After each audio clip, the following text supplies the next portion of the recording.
Hello बच्चों।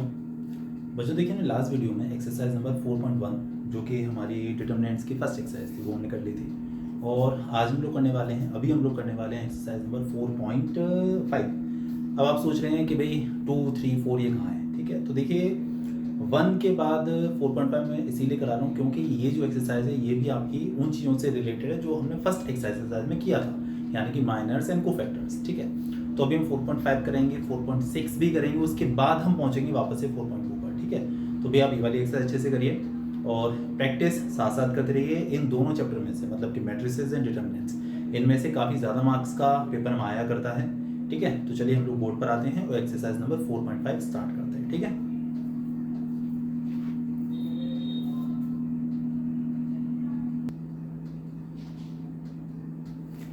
देखिए exercise number 4.5 का जो अपना फर्स्ट क्वेश्चन है उसके बारे में ज़रा बात करेंगे।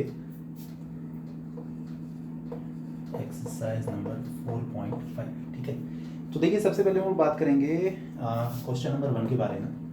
क्या है हमारा 1, 2, 3, 4, हमको एक मैट्रिक्स दे रखी है 1, 2, 3 एंड 4। उन्होंने मेंशन किया हुआ, भी क्या मेंशन किया हुआ है, find adjoint of each of the following matrices. आपको इस मैट्रिक्स का प्लूरल इज मैट्रिसेस। ठीक है ना, तो आपको इस मैट्रिक्स का एडजॉइंट पता करना है। ठीक है, तो देखिए किसी भी मैट्रिक्स का एडजॉइंट पता करने के लिए आपको उसके कोफैक्टर्स निकालने होते हैं।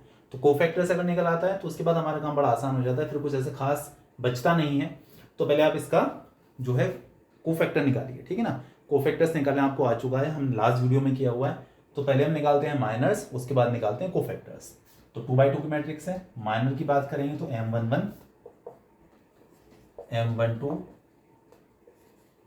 M21, M22। ठीक है, देखिए M11 इसके लिए योरी हाइड कर लेंगे, 4 बचेगा सिर्फ, यहाँ पर आ जाएगा हमारा 4। और M12 इसकी बात करेंगे तो ये हाइड कर लेंगे, 3 बचेगा, तो यहाँ आ जाएगा हमारे पास 3। M21 इसकी बात करेंगे तो ये हाइड करेंगे, 2 बचेगा। M22 ये हाइड करेंगे तो आपको मिलेगा 1 ओनली। ठीक है, तो इस तरीके से आपका ये माइनर्स निकल कर आ चुके हैं। ठीक है, माइनर से हमने कोफैक्टर्स कैसे निकाले थे, -1 to the power i plus J का मल्टीप्लाई किया था हमने हर एक एलिमेंट से, याद होगा आपको। और मैंने सीधे आपको ट्रिक भी बता दी थी कि क्या हमने सीक्वेंस बना लिया था, प्लस 2x2 के लिए प्लस माइनस माइनस प्लस। ठीक है ना, तो C11,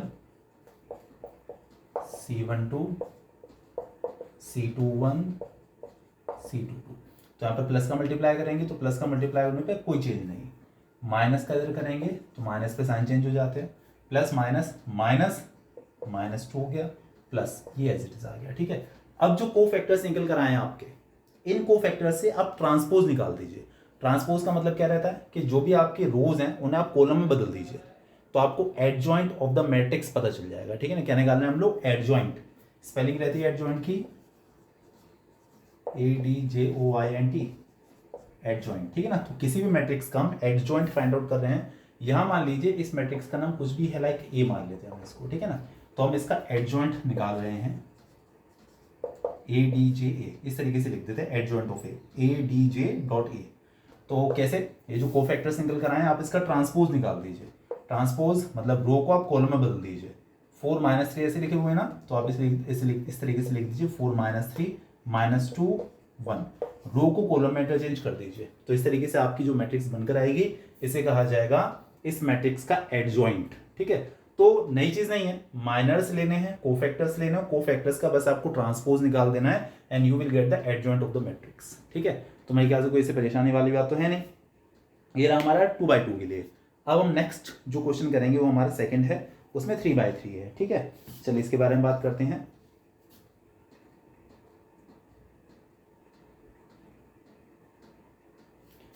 देखिए अपना सेकंड वाला जो क्वेश्चन है उसके बारे में जरा बात करते हैं, क्या स्टेट कर रहा है।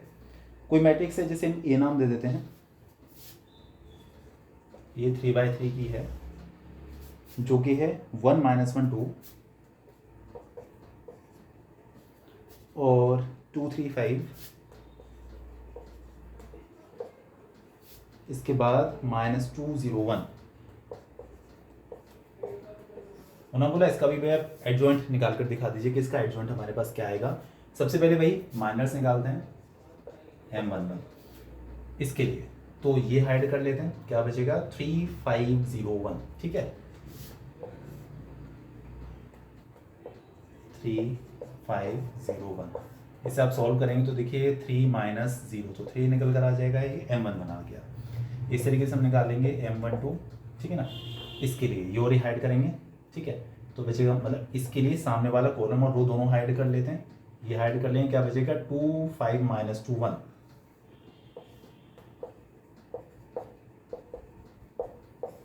और ये आ जाएगा 1 2 2 माइनस माइनस 10, तो 2 प्लस 10 मतलब कि 12 निकल कर आ जाएगा। इसी तरीके से m13 ले लेंगे, मैं डायरेक्ट लिख देता हूँ, ये दोनों हाइड करेंगे इस तरीके से, ये आएगा 0 प्लस 6, तो ये 6 निकल कर आ जाएगा।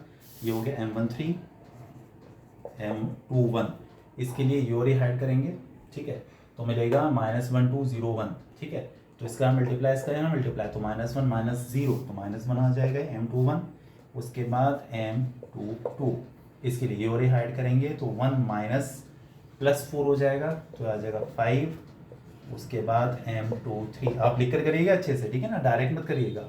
तो इसके लिए ये और ही हाइड करेंगे, तो 0 प्लस माइनस हो जाएगा, तो -2 m23। उसके बाद m31, ये इसके लिए ये और ही हाइड करेंगे, तो -5 -6 -11 हो जाएगा। उसके बाद m32, इसके लिए और ही हाइड करेंगे, 5 + 5 -4 1 हो गया। m33, इसके लिए ये और ही हाइड करेंगे, 3 + 3 + 2 मतलब 5 हो गया। हमारे पास निकल कर आ गया -3 12 6 -1 5 -2 -11 1 5, ठीक है। इसके बाद हम निकालते हैं cofactors, C11 C12 C13 C21 C22 C23 C31 C32 C33, ठीक है ना, इस तरीके से। तो देखिए C11 की हम लोग बात करते हैं, तो कंडीशन क्या आती है हमारे पास, आपको बहुत अच्छे से पता है कि हम प्लस माइनस करते चले जाते थे। यहाँ पर प्लस का मल्टीप्लाई करने पर कोई साइन चेंज नहीं, ये एज इट इज आ जाएगा 3। यहाँ पर माइनस का करेंगे तो -12 हो जाएगा, यहाँ पर प्लस तो ये 6 हो जाएगा, माइनस पे साइन चेंज, प्लस पे कोई साइन चेंज नहीं, माइनस पे साइन चेंज, +2 हो गया, प्लस पे कोई साइन चेंज नहीं, माइनस पे साइन चेंज, प्लस पे कोई साइन चेंज नहीं, एज इट इज। अभी जो कोफैक्टर्स हमारे पास निकल कर आए हैं, इसका हम निकाल देते हैं ट्रांसपोज। तो आपको किसी भी मैट्रिक्स का एडजॉइंट पता चल जाता है, एडजॉइंट ऑफ ए। ट्रांसपोज कैसे, रो को कॉलम में बदल देते हैं, 3 - 12 6 इस तरीके से आ जाएगा, 3 - 12 and 6 1 5 2 1 5 2 -11 -1 5 -11 -1 and 5, इस तरीके से आपका एडजॉइंट निकल कर आ चुका है। थोड़ा कैलकुलेशन हो सकता है, मिस्टेक वगैरह कहीं हो जाए, हो सकता है, ऐसी पॉसिबिलिटी है, पर बेसिकली आपको मेथड क्लियर होना चाहिए। माइनस लेने हैं, कोफैक्टर्स लेने हैं, कोफैक्टर्स का ट्रांसपोज निकाल देना है, आपको एडजॉइंट पता चल जाएगा, ठीक है। कोई ऐसा कंफ्यूजन तो मेरे ख्याल से नहीं होना चाहिए, क्लियर हो गया होगा, अच्छे समझ में आ भी गया होगा, ठीक है ना। चलिए इसके बाद देखिएगा, इसका एडजॉइंट हमारे पास ये निकल कर आया है। अब इसी में मैं आपको 3rd 4th दोनों क्वेश्चन में समझाने की कोशिश करता हूँ।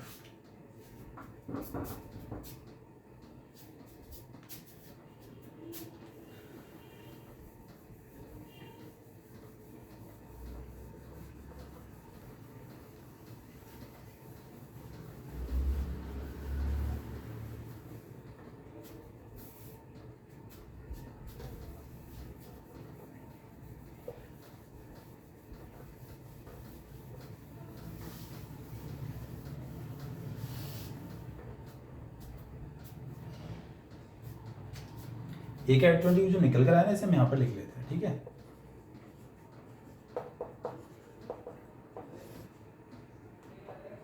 थ्री 1 - 11 -12 5 -1, उसके बाद 6 5, ठीक है। ये हमारे पास एडजॉइंट है। अब देखिए जो हमें प्रूव करना है, जो हमारी रिक्वायर्ड चीज़ है, जो नेक्स्ट जो 3rd और 4th क्वेश्चन है, उसमें देखिए करना क्या है, जरा उसके बारे में बात कर लीजिए। चलिए देखिए हमारे पास जो क्वेश्चन है 3rd and 4th, हमारे पास एक्चुअली क्या होता है कि किसी भी मैट्रिक्स और उसके एडजॉइंट से रिलेटेड एक रिलेशन होता है। वो रिलेशन क्या होता है, कोई मैट्रिक्स जो भी है, ए मान लीजिए, ए इंटू इसका आप एडजॉइंट ले लीजिए, A into adjoint of A, ठीक है ना, या फिर adjoint of A into A कर लीजिए, A into adjoint of A कर लीजिए, या फिर adjoint of A into A कर लीजिए। Is equal to determinant of A into Y, ये तीनों वैल्यूज आपस में सेम होती है, ठीक है ना। A into adjoint of A या फिर adjoint of A into Y, A is equal to determinant of A into Y, ठीक है। ये आपको रिलेशन प्रूव करना है थर्ड और फोर्थ दोनों क्वेश्चंस में, तो मैं आपको इसी क्वेश्चन में करके बता देता हूँ, ठीक है ना। तो देखिए एडजॉइंट हम निकाल चुके हैं, एडजॉइंट आपको निकालना है वो आप निकाल लें, कोई दिक्कत नहीं है। ये फर्स्ट पार्ट है, सेकंड पार्ट है, हमारा थर्ड पार्ट है। पहले फर्स्ट पार्ट ले लेते हैं। क्या करना है आपको, ए का एडजॉइंट ऑफ ए से मल्टीप्लाई करना है, इसका इससे मल्टीप्लाई। तो देखिए मल्टीप्लिकेशन आपको बहुत अच्छे से आ गया था, हम रो बाय कॉलम मल्टीप्लाई करते थे, इसका इससे प्लस इसका इससे प्लस इसका इससे, आपने मल्टीप्लिकेशन पढ़ लिया था लास्ट वीडियो में। तो 1 इंटू 3 3 हो गया, -1 इंटू -12 तो ये +12 हो गया, 2 इंटू 6 तो ये +12 हो गया। फर्स्ट रो का पहले कॉलम से मैं मल्टीप्लाई कर लिया, फर्स्ट रो का सेकंड कॉलम से करते हैं। 1 इंटू 1 प्लस -1 इंटू 5, तो 1 इंटू 1 तो खैर 1 ही आएगा, -1 इंटू 5 ये हो गया हमारे पास -5, और 2 इंटू 2 हो गया हमारे पास देखिएगा 4, ठीक है। अब 1 इंटू -11 तो -11 प्लस -1 इंटू -1 1 हो गया प्लस का, और 2 5 ज़ा 10, ठीक है, just multiplication, okay. First row का हम तीनों कॉलम से मल्टीप्लाई कर चुके हैं, अब सेकंड रो की बारी है। तो 2 3 ज़ा 6, 3 इंटू -12 -36, और 5 इंटू 6 ये देखिएगा 30। सेकंड रो का सेकंड कॉलम से 2 इंटू 1 2, 3 इंटू 5 15, 5 इंटू 2 10, ठीक है, सही है ना। 2 1 ज़ा 2, 3 5 ज़ा 15, 5 2 ज़ा 10। ये ही थोड़ा सा गड़बड़ हो सकता है, बाकी देखते हैं, देखिए क्या आता है, चलिए ठीक है। चलिए इसके बाद सेकंड रो का थर्ड कॉलम से 2 का -11 से -22, 3 का -1 से -3, 5 का 5 से देखिएगा 25, ठीक है। अब थर्ड रो का फर्स्ट कॉलम से -2 इंटू 3 -6, 0 इंटू -12 0, 1 इंटू 6 ये 6 आ गया। थर्ड रो का सेकंड कॉलम से -2 इंटू 1 -2, 0 इंटू 5 0, 1 इंटू 2 2। अब थर्ड रो का थर्ड कॉलम से -2 इंटू -11 22 हो गया प्लस का, 0 इंटू 1 ये 0 आ जाएगा, और 1 इंटू 5 देखिए 5 आ जाएगा। ये वैल्यूज हमारे पास निकल कर आ चुकी है, ठीक है। ये हमारा फर्स्ट पार्ट चल रहा है, okay. A into adjoint of A, तो ये देखिए क्या निकल कर आता है, समझिएगा अच्छे से। ये कितना हो गया, 12 12 27 हो गया, आप देख सकते हैं। ये हो गया, ये कैंसिल हो गया सर, 0 हो गया है। 10 1 11 ये भी 0 हो गया। ये 36 30 ये भी देखिएगा 0 हो गया। 15 ये 27 हो गया, देख सकते हैं आप। और ये 25 ये भी 0 हो गया। ये 6 से 6 कैंसिल, ये भी 0 हो गया। ये 2 से 2 कैंसिल, ये भी 0 हो गया। और 12 + 5 ये आपका 27 आ गया, ठीक है ना। ये देखिए हमने क्या किया, फर्स्ट पार्ट किया ए इंटू एडजॉइंट ऑफ ए, इसका इससे मल्टीप्लाई है। सेकंड पार्ट में क्या करना है, इसको पहले लिखना है, इसको बाद में लिखना है, तो ये मल्टीप्लाई आप कर ही लेंगे। अब जो थर्ड पार्ट है, मतलब सेकंड वाला आप कर लेंगे, कोई दिक्कत नहीं है। ये फॉर्मूला भी होता है, रिलेशन होता है, बस याद रखिएगा। डिटर्मिनेंट ऑफ ए इंटू आई और आपको करना है, देखिए ध्यान रखिए ये चीज, डिटर्मिनेंट ऑफ ए इंटू आई। तो ए का डिटर्मिनेंट आपको निकालना पड़ेगा, वो देखिए हम कैसे निकालेंगे। ए का डिटर्मिनेंट आपको निकलना आता है, वैसे हमने बात की थी सुबह। 1 के लिए इसके हम माइनर को लिख देंगे, ये और हाइड कर लेंगे, 3 5 0 1 माइनस आता है फिर, और ये माइनस का है तो +1 कर लेंगे।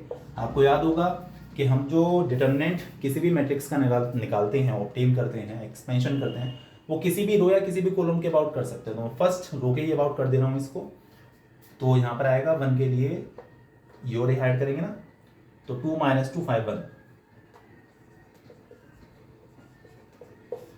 अब 2 के लिए ये और ऐड करेंगे, 2 3 - 2 0, ठीक है। अब इसे करना होगा हमें थोड़ा सा एक्सपेंड, तो देखिएगा 1 3 माइनस, तो ये 3 निकल कर आ जाएगा, +1 ये हो गया 2 + 10 12 हो गया है, +2 0 6 +6, देखिए कितने का हो गया, कितना हो गया, कितने का नहीं हुआ, कितना हो गया, ये हो गया 12 + 3 15 + 12, देखिए 27 निकल कर आया। हमारे पास जो ए का डिटर्मिनेंट है वो 27 निकल कर आया है। अब जरा आप RHS की बात करिएगा, ठीक है ना। डिटर्मिनेंट ऑफ इंटू आई, तो ए का डिटर्मिनेंट देखिएगा कितना आया है 27, और आई आपको याद होगा यूनिट मैट्रिक्स होती है, आइडेंटिटी मैट्रिक्स के नाम से भी हम इसको जाना करते हैं। क्या होती है हमारा 1 0 0 0 1 0 0 0 1, ठीक है। जरा 27 का मल्टीप्लाई करिए हर एक एलिमेंट से, 27 का 1 से 27 0 0 0 27 0 0 0 27, तो आप देख सकते हैं कि यही देखिए आपका फर्स्ट पार्ट आया है, ये आपका थर्ड पार्ट आया है, और ये आपका सेकंड पार्ट भी आ जाएगा, ठीक है ना। ये तो हमारा RHS था, determinant of A two I was a unit matrix और आइडेंटिटी मैट्रिक्स। तो आप 27 का मल्टीप्लाई करेंगे, आप देख सकते हैं बिल्कुल सेम वैल्यूज आ रही है, मतलब हमारी कैलकुलेशन भी ठीक है। और आपको रिलेशन भी याद रखना है, कोई मैट्रिक्स है वो मैट्रिक्स इनटू उसका एडजॉइंट या फिर adjoint into the matrix is equal to determinant of A into I, ये तीनों वैल्यूज आपस में सेम होती हैं, रिमेंबर दैट, ओके। तो मेरे ख्याल से इतनी बात तो क्लियर होगी अच्छे से समझ में आ गया होगा, ठीक है। अब देखिएगा, अब आपको फिफ्थ क्वेश्चन से क्या करना है, आपको मैट्रिक्स का इनवर्स निकालना है, ठीक है, निकालना है आपको इनवर्स। तो इनवर्स जो निकलता है वो एडजॉइंट के बाद ही निकलता है, ठीक है ना। मैट्रिक्स, कोई भी मैट्रिक्स आपके पास है उसका अगर आपको इनवर्स निकालना है तो आपको एडजॉइंट उसका निकालना ही होगा। एडजॉइंट का प्रोसेस आपको समझ में आ गया है, अभी और परफेक्शन आ जाएगा आपको। माइनर्स, कोफैक्टर्स का ट्रांसपोज, वही आपका एडजॉइंट कहलाता है। तो इनवर्स निकालने के लिए आपको एडजॉइंट निकालना ही निकालना है, ठीक है ना। तो चलिए हम लोग बात करेंगे क्वेश्चन नंबर 5 के बारे में, ठीक है।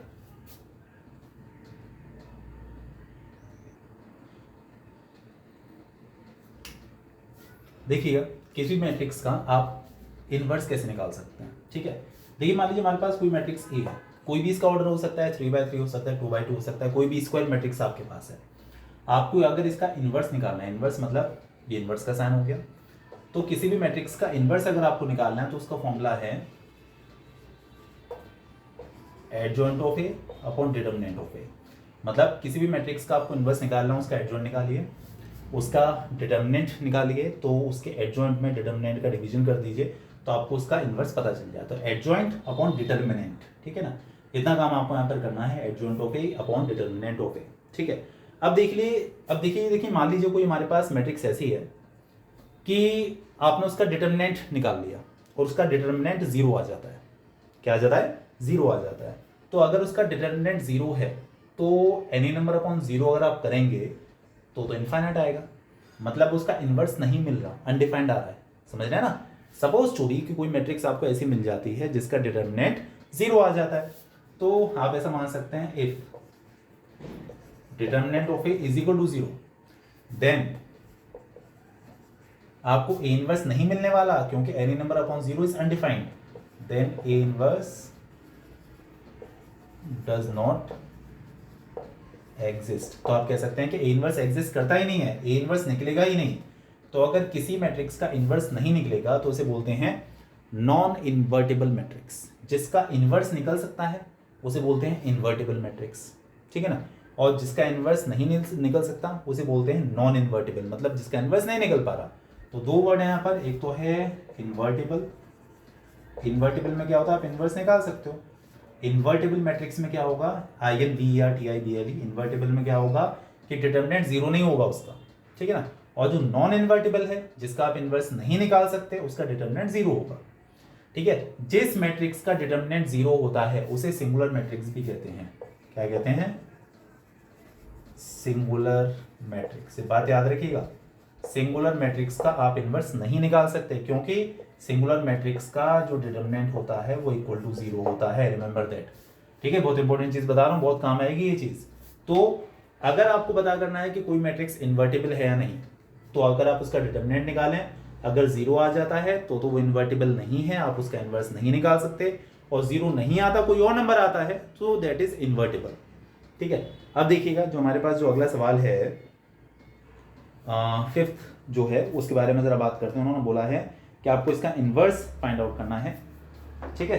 इफ एग्जिस्ट, इनवर्स निकालना है। अगर इनवर्स एग्जिस्ट करता है तो मतलब आप पहले डिटर्मिनेंट निकाल के देख लीजिएगा। अगर डिटर्मिनेंट 0 आ गया तो मतलब इनवर्स एग्जिस्ट नहीं करता, ठीक है। अगर डिटर्मिनेंट 0 के इक्वल आ गया तो आप ये कह सकते हैं कि इनवर्स एग्जिस्ट नहीं कर सकता, मतलब कि इनवर्स उसका नहीं निकलने वाला।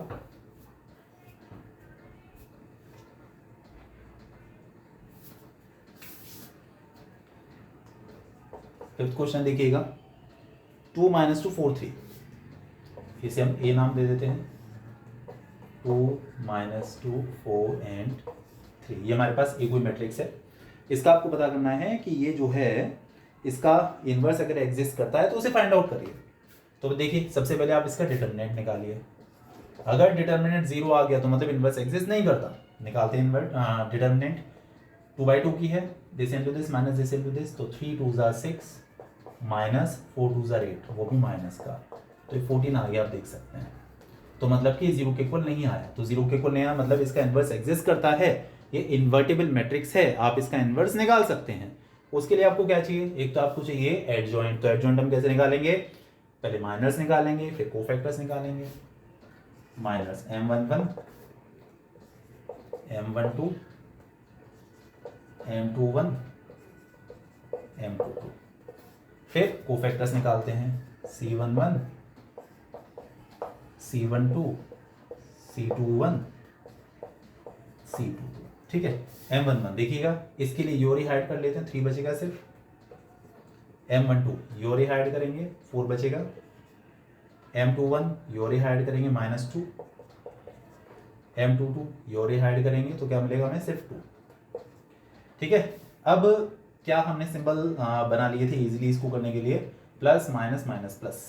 तो प्लस पे तो कोई साइन चेंज नहीं होता, माइनस पर साइन चेंज हो जाता है, माइनस पर साइन चेंज होकर 2 हो जाएगा, प्लस पे कोई साइन चेंज नहीं होता, तो 2 ही रहेगा, ठीक है ना। अब ये जो कोफैक्टर्स निकल कर आए हैं इसका आप निकालते हैं जो एडजॉइंट, कैसे, इसका ट्रांसपोज निकालकर। तो आपको पता चल जाता है एडजॉइंट ऑफ ए, इसका निकाल दीजिए ट्रांसपोज। 3 रो को कॉलम में बदल देते हैं, 3 - 4 ऐसे आ जाएगा और 2 2 ऐसे आ जाएगा, ये हमने इसका निकाल दिया एडजॉइंट। अभी हमने क्या बात की थी, इनवर्स हम किसी भी मैट्रिक्स का कैसे निकालते हैं। इनवर्स का फॉर्मूला अभी हमने लिखा था, क्या था, adjoint of A upon determinant of A, ये था ना। तो इसका जो डिटर्मिनेंट है आप देख सकते हैं 14 आया है, तो 14 का डिवाइड करना है इसके एडजॉइंट में, तो पहले एडजॉइंट लिख लेते हैं। 3 2 -4 2, इसमें आप 14 का डिवाइड कर दीजिए इस तरीके से, ऐसे लिख सकते हैं। 14 का डिवाइड करने मतलब 1/14। तो जब आप इसका डिवाइड करेंगे तो आपको कितना मिलेगा, सभी एलिमेंट्स में डिवाइड होगा, भाई मैट्रिक्स है, मैट्रिक्स में जब आप डिवाइड करेंगे तो हर एक एलिमेंट से करेंगे। 14 का इधर करेंगे तो 3/14, यहाँ करेंगे तो 2/14, -4/14, यहाँ पर करेंगे तो 2/14। आप इन्हें थोड़ा सा कैंसिल भी कर सकते हैं, आप ये आंसर भी छोड़ सकते हैं। तो इस तरीके से किसी भी मैट्रिक्स का आप इन्वर्स निकाल सकते हैं, ठीक है। और ये पता कैसे करेंगे इन्वर्टिबल है या नहीं, एडजॉइंट निकालेंगे। अगर एडजॉइंट 0 आ गया तो मतलब आप उस मैट्रिक्स का इन्वर्स नहीं निकाल सकते, the inverse of that matrix does not exist, ठीक है। तो मेरे ख्याल से ऐसा कोई परेशानी तो नहीं है। उसके बाद देखिए हम अगला क्वेश्चन करते हैं अपना।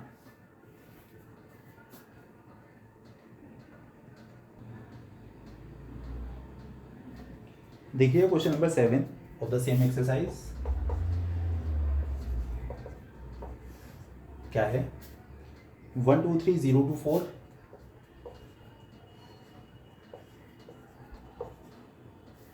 और उसके बाद 0 0 5, ठीक है। देखिए सबसे पहले आप इसका डिटर्मिनेंट निकाल के देख लीजिए। अगर डिटर्मिनेंट 0 आ गया तो आप सीधे सीधे लिख देंगे कि इन्वर्स डज नॉट एग्जिस्ट, है ना। मतलब अगर आपने डिटर्मिनेंट निकाला वो 0 आ गया तो आप लिख दीजिए सीधे सीधे कि इन्वर्स एग्जिस्ट करता ही नहीं है। तो पहले सबसे पहले आप इसका डिटर्मिनेंट निकालिए, वो आपको निकालना बहुत अच्छे से आ गया है। 1, देखिए यहाँ पर ये 2 जीरोज है, ठीक है। तो अगर आप इस वाली कॉलम के अबाउट करके इसे एक्सपेंड करेंगे तो आपको थोड़ा सा इजी रहेगा। देखिए कैसे, ऑर्डर वही रहेगा, प्लस माइनस प्लस, है ना। 1 के लिए योरे हाइड किया, 2 4 0 5, ये बचेगा, माइनस यहाँ पर 0 आएगा। 0 के लिए देखिए अंदर कुछ भी हो, ये 0 है ना, ये अंदर कुछ भी हो तो आना तो 0 ही है मल्टीप्लाई होकर, प्लस इस वाली 0 की बारी है, इसके लिए भी कुछ भी है वो आना तो 0 ही है। तो मैंने बोला ना कैलकुलेशन ईजी हो जाएगी। इवन एज इट इज है, इसे सॉल्व करेंगे, 5 2 10 -0। तो देखिए आप देख सकते हैं 10 निकल कर आया, मतलब इसका जो डिटर्मिनेंट है वो 0 के इक्वल नहीं आया है, तो मतलब इसका इन्वर्स एग्जिस्ट करता है। अब आपको निकालने पड़ेंगे क्या, माइनस एंड कोफैक्टर्स। तो पहले हम निकालते हैं माइनस M11। अब तो आपको डायरेक्ट निकालना आ गया है, मैं भी थोड़ा सा डायरेक्ट ही लिखूंगा।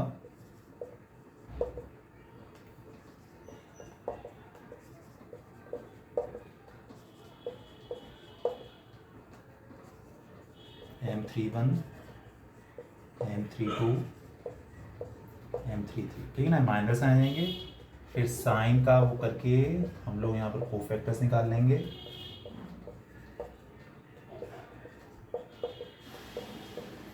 C12 C, अरे ये क्या लिख दिया हमने, C11 C12 C13 C21 C22 C23 C31 C32 C33, ये निकल कर आया, ठीक है। अच्छा अब ध्यान दीजिएगा ज़रा, M11, तो इसके लिए योरे हाइड करेंगे, 5 2 10 -0 तो 10 आ जाएगा। M12 इसके लिए योरे हाइड करेंगे तो 0 - 0 0 आ जाएगा। M13 ये हाइड करेंगे 0 - 0 ये भी 0 आ जाएगा। M21 इसके लिए योरे हाइड करेंगे तो 5 2 10 -0 तो ये 10 आ जाएगा। M22 इसके लिए योरे हाइड करेंगे, है ना बीच वाला, तो 5 - 0 5 आ गया। M23 इसके लिए योरे हाइड करेंगे तो 5 - 0 ये भी 5 आ गया, ठीक है ना। इसके बाद M31 योरे हाइड करेंगे, 5 2 4 2 8 -6 2 आ गया है। M32 इसके लिए योरे हाइड करेंगे तो 4 - 0 4 हो गया। M33 इसके लिए योरे हाइड करेंगे 2 - 0 है 2।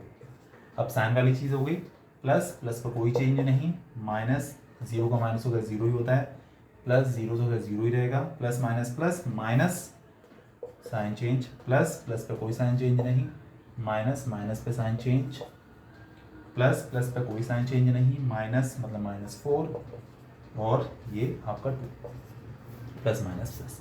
ये हमने इनके कोफैक्टर्स निकाल लिए। अब आपको बहुत अच्छे से पता है क्या चीज़ कि कोफैक्टर्स का जो डिटरमिनेंट कोफैक्टर्स का जो ट्रांसपोज निकलता है, ट्रांसपोज क्या था, किसी भी मैट्रिक्स का रो और कॉलम जो हम इंटरचेंज कर देते हैं तो उसे कहा जाता है ट्रांसपोज।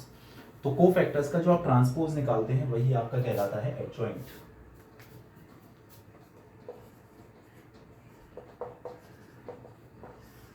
इसका ट्रांसपोज मतलब रो को कॉलम में लिख दीजिए, 10 0 0 -10 5 -5 2 -4 2, ठीक है ना, ये हमने निकाल दिया इसका एडजॉइंट। अब देखिएगा इनवर्स कैसे निकालते हैं, adjoint of upon determinant of, ये फॉर्मूला था। ए का डिटरमिनेंट आपको पता है 10 आया, 10 का डिवाइड हो जाएगा सब में, हर एक एलिमेंट में डिवाइड कर दीजिए आप 10 का, समझ पा रहे होंगे ना। तो 10 का यहाँ करेंगे 1 माइनस 1, 2/10 हो जाएगा। 2/10 को आप 1/5 भी लिख सकते हैं। 0 में 10 का डिवाइड 0, 5 में 10 का डिवाइड 5/10, उसे आप 1/2 भी कह सकते हैं। -4/10 2 से कैंसिल आउट हो जाएगा तो 2/5, 0 में 0 -5/10 मतलब -1/2, यहाँ पर भी 1/5। इस तरीके से आपका ये एडजॉइंट अपॉन डिटरमिनेंट करने के बाद आपका इसका इनवर्स निकल कर आ चुका है, ठीक है। तो मेरे ख्याल से ऐसे कोई प्रॉब्लम इसमें भी नहीं होनी चाहिए, क्लियर हो गया होगा सवाल, आपको बहुत अच्छे से समझ में आ गया होगा। इसके बाद देखिएगा जो हमारा नेक्स्ट जो क्वेश्चन है, क्वेश्चन नंबर 12 के बारे में ज़रा थोड़ा सी बात कर लेते हैं हम लोग। ए दिया हुआ, बी दिया हुआ, A B whole inverse is equal to B inverse A inverse आपको शो करना है। देखिए मैं आपको समझा देता हूँ, आप इसे कर पाएंगे, बाकी आगे का पोर्शन हम लोग कल वाले वीडियो में करेंगे। अभी मैं ये क्वेश्चन आपको बता रहा हूँ।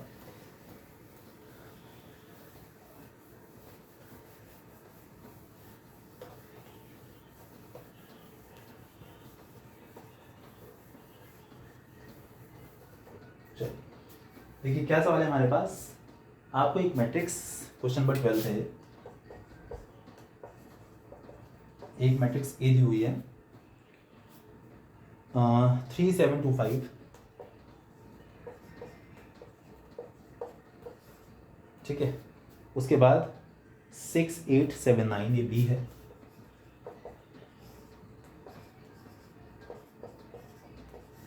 और आपको शो करना है कि ए बी का whole inverse is equal to B inverse and A inverse, ये आपको शो करना है, ठीक है। फॉर्मूला भी है, बात याद रखिएगा।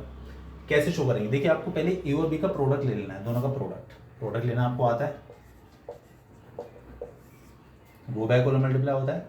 3 6 18 प्लस 7 7 49, ऐसे तो करेंगे 3 6 18 प्लस 7 7 49, तो 49 प्लस 18 हो गया कितना 67, फिर 3 8 24 7 आंसर 63, तो 87, 2 6 jar 12 plus 5 7 jar 35, 47, 2 8 jar 16, 5 9 jar 45, 61। ये देखिए हमने इस तरीके से ए बी निकाल दिया।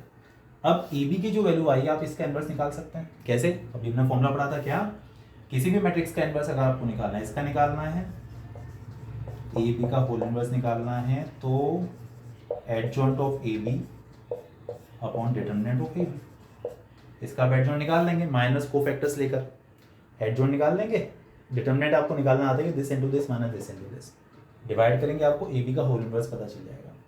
बी इन्वर्स इसका अकेले का इन्वर्स आप निकाल सकते हैं, इसका एडजॉइंट अपॉन इसका डिटरमिनेंट।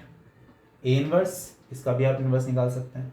तो इन दोनों का प्रोडक्ट इसके वैल्यू के बराबर आ जाना चाहिए, ये आपको शो करना है सिंपली। ठीक है, हो पाए तो ठीक, ना हो पाए तो बताइएगा, मैं आपको कल वाली वीडियो में इसको बस समझा दूंगा। अभी आप प्रैक्टिस करिए, इतने क्वेश्चंस करिए, आगे हम लोग कल वाली वीडियो में बात करते हैं सुबह। ठीक है, ओके बाय।